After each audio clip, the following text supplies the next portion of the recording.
Kingdom Hearts 3 trailers were really just a wild ride. Some of my most memorable moments on this channel before we started gaining a little bit of traction were watching some of the Kingdom Hearts trailers back in 2018, 2017, 2015, 14. The reason I skipped 2016 was because 2.8 advertising was really big around then. We didn't get a Kingdom Hearts 3 trailer, I believe, in 2016. At least I don't remember one. We might have gotten one, but you get the point. It was a very, very wild time during those years. And despite like a lot of you coming around recently, I've been on YouTube for quite a while. I've been here through the majority of the Kingdom Hearts 3 hype train, to be honest with you. Making videos, I've been here making content consistently. I started actually this channel around when 2.5 was about to come out, and I've pretty much been here since. Now I have like fallen off the radar off and on a little bit, and I've gotten older, and as I've gotten older, I've started realizing how to do YouTube and just make my content a lot more appealing. But I've been around for a little bit, and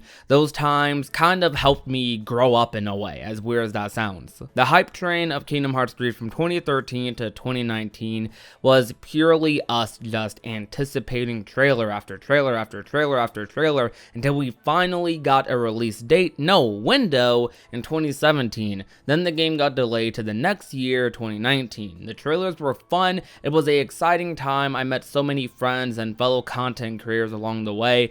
It was so cool. Some of the most memorable moments from the trailers were the E3 2015 trailer, the announcement trailer, of course. That was one of the most hype moments in gaming history, in my opinion, and most of the trailers that released in 2018, especially the Final Battle trailer and the E3 Xbox Conference 2018 trailer. But I cannot deny, when the game released, although I had an amazing experience, enough for it to be my favorite video game after all, some scenes in Kingdom Hearts 3, while they did have some impact, didn't have the impact they could have because of these trailers that were released, that were viewed by millions of people, millions of times all over social media. Moments like Anti-Aqua, moments like Scala Kylum, moments like Sora breaking down on his knees in Keyblade Graveyard after everyone, quote, died in Kingdom Hearts 3 did not hit as close to home as they should have because we saw them before the game even came out. But when it came to some of the most pivotal story moments in the game,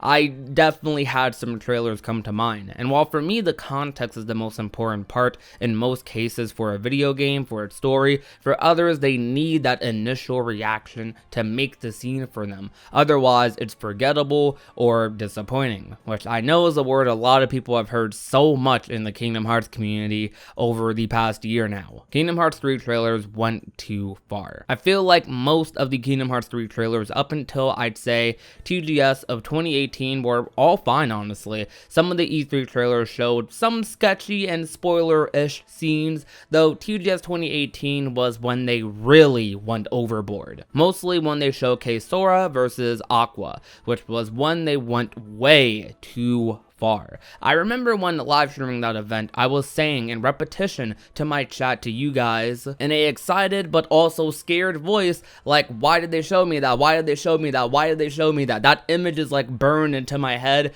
and I remember that definitely when playing Kingdom Hearts 3. And it was a little unfortunate, although I was like surprised at how we got to that point, it was unfortunate that they showed something like that. They did not need to show Sora fighting Anti-Aqua, who we call Nord Aqua at the time, or Aqua Nort. I feel like there's some things that they're automatically just going to sacrifice in a trailer when advertising because some fans like want to see certain things, and we live in a society nowadays, a gaming culture where people are very analytical. YouTubers are like all over the place. Developers use YouTubers as a way to advertise content. Everyone wants betas and demos of all their favorite games, although they get data mined. Look at Final Fantasy VII Remake. And it sucks because then when all this stuff happens, when we beg for trailers, when we beg for demos and betas and they get leaked, data mined, when Square Enix or X company slips up and shows something they probably shouldn't have showed, or go way too far with a trailer as we're anticipating the game release,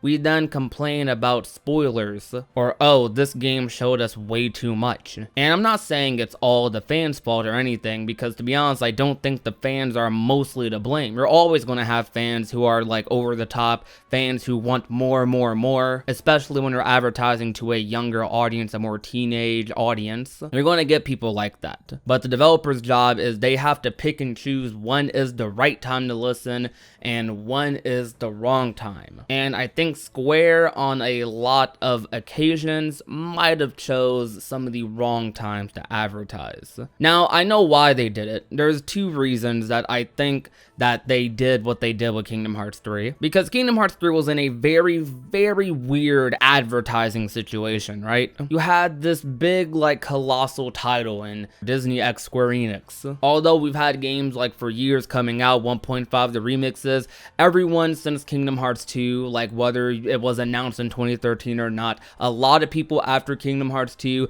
they took the next step and they started thinking about what's going to happen in Kingdom Hearts 3. And Kingdom Hearts 3 has been anticipated for like 15 plus years. So you have this title finally releasing, finally being made, finally coming out, and Square Enix, they knew despite how much effort they put into making 2.8, 1.5 plus 2.5, the remixes, the story so far, they knew that there were still going to be people who were going to completely ignore that, and they were going to just do 1, 2, and then play Kingdom Hearts 3. So Square was advertising to a lot of different types of Kingdom Hearts fans, or just gamers in general. You're advertising to people who are longtime fans of the series, who played every single game, watched every single interview, read every single everything regarding Kingdom Hearts. Like people like myself who cover the content, just who are obsessed with the series. You had the people who were more on the casual side. They played a couple Kingdom Hearts games, like 2 or 3. You had people who only played Kingdom Hearts 1 and 2 advertising to. So you had to make trailers that like could cater to them and make sense to them by showcasing the Disney world, maybe showcasing some familiar characters like Mickey, Riku, Sora, seeing what they're doing, Kairi. Those people who only played Kingdom Hearts 1 and 2 aren't going to care about Aqua, they're not going to care about Ventus or Xion really. You're also advertising to completely new fans who are looking at all these crazy people freaking out over Kingdom Hearts trailers like this weird Disney game. Like, why are you guys so excited over this kid game? Maybe I should try it out. I'm gonna buy this game, see what all the hype is about. Hey man, you should play all the games first. Nah, I'm gonna jump right in, I'll be fine. You had those people you're advertising to as well. So Kingdom Hearts 3 was really in a very weird boat with advertising. Like, we had no reason to see Scala. I believe that people would not have been disappointed by Scala Asylum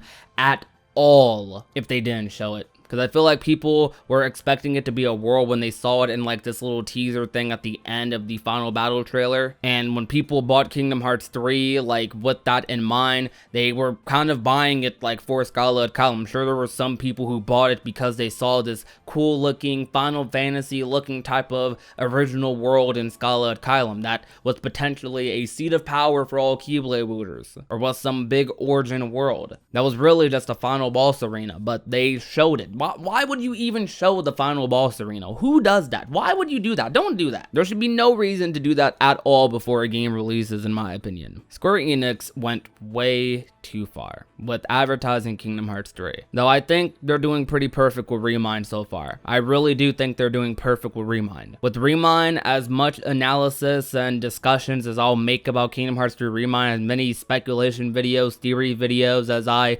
might make in between like the 16 days before like it releases like for PS4 this month, I don't really feel like I've been spoiled heavily on ReMIND. I mean, there's some things that probably would be cool to be surprised on, but you can make that argument for literally any trailer in existence. If you want to be really surprised on everything, just don't look at anything, right? But I feel like with ReMIND, they've kept everything vague, which is the most important aspect of it. The Kingdom Hearts 3 trailer started to get to a point where we knew so much about Kingdom Hearts 3 via interviews, via trailers, via even like the premiere demos and stuff they were like releasing at like certain conventions and stuff before the game came out, which, you know what, those were kind of fine, but still, they helped the argument. As we had all this stuff releasing, really just a lot of stuff releasing at once, we started to piece things together a lot.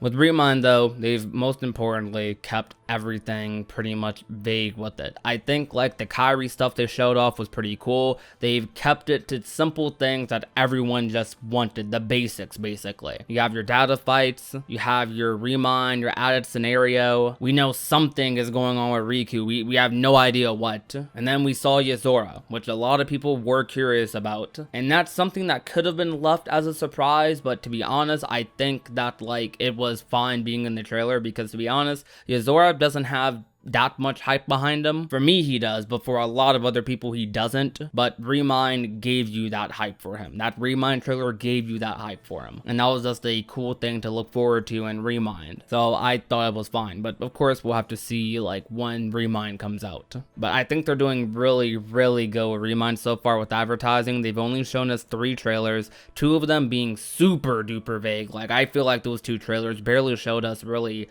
anything compared to this last one. But even this last one, I feel like was kind of just a lot of jump cuts to a lot of different things. None of them you're really able to piece together. Most of them don't really mean anything to you as of right now because we haven't played it. And ReMIND is releasing this month, and they confirmed, Nomura confirmed that they aren't releasing any more trailers, but ReMIND seems to be doing right by that. And I think Square Enix should be doing more of this with every game they have from now on. I hope they do more of this. And I know it's hard because I can imagine how hard and how annoyed they must be when someone who's editing the trailer slips up and puts Ventus in the trailer, or when PlayStation leaks an entire demo of 7 Remake on their files or whatever. I don't know how that works, but they leaked it out, that's all I know. Or when Kingdom Hearts 3 like gets leaked like months before the game even is like released because someone stole a copy. I can imagine how terrible like the people at Square must feel about all of that stuff happening. As weird as it may sound, I know this may sound kind of dumb because it goes against a lot of what the gaming community thinks, but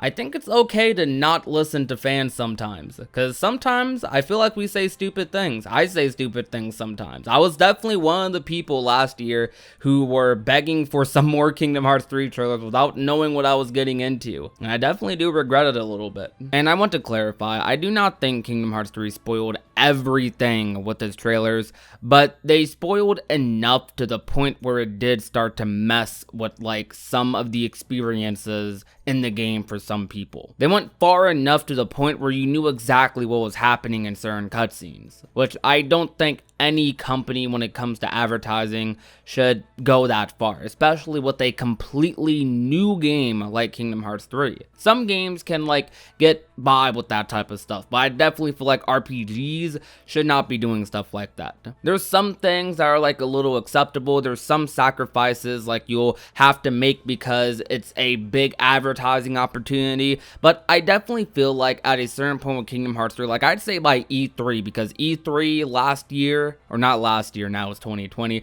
or E3 in 2018, Kingdom Hearts 3 came out of that event on everyone's mind. That was the most hyped game at E3, had a trailer at every conference, every major conference. It won so many awards, that year for most anticipated game. It was like the thing people were talking about, and it spent half of this year as the best-selling title, and that's partially due to their very good advertising at E3 and before then. I definitely feel like most people like had Kingdom Hearts 3 not pre-order, I feel like most people had Kingdom Hearts 3 like on their list of games to buy well before the Final Battle trailer. I feel like the Final Battle trailer wasn't a trailer that made people go, oh crap, I'm buying this game right now, as if they weren't already buying it beforehand. Because I feel like most of the people who saw the Final Battle trailer were people who were already Kingdom Hearts fans, who were already going to buy the game, regardless of what they saw or what more they were going to see. My rule of thumb with any trailer, since I'm a content creator, I'm in a position where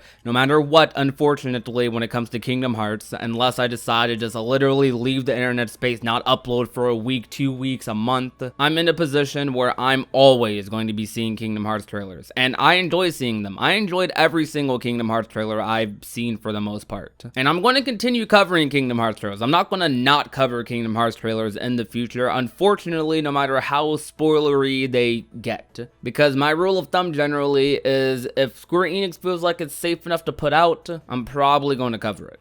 I'm probably going to talk about it, especially if the community's all over it, they're talking about it. I'm going to get people DMing it to me. I'm going to get people adding me on Twitter constantly. It's going to make it my way somehow. Even if I wasn't a YouTuber, I have so many friends in the Kingdom Hearts community at this point, so many people who I talk about Kingdom Hearts with on a daily basis, that it would get messaged to me on my phone, DM to me on Discord, I'd get added on Twitter. It would end up in front of my face at some point, no matter how hard I try. So I'm stuck with this. So I'm asking Square Enix mainly to keep doing what you're doing with ReMIND. Keep stuff vague. Really, I feel like with Kingdom Hearts, the only thing you have to advertise to sell a Kingdom Hearts game is the Disney stuff. Make sure I see Sora on screen and I see some cool action scenes. That's how vague you can make Kingdom Hearts trailers. But this is my rant, my vent about Square Enix and their advertising process. If you enjoyed today's video, you already know what to do. Leave a like,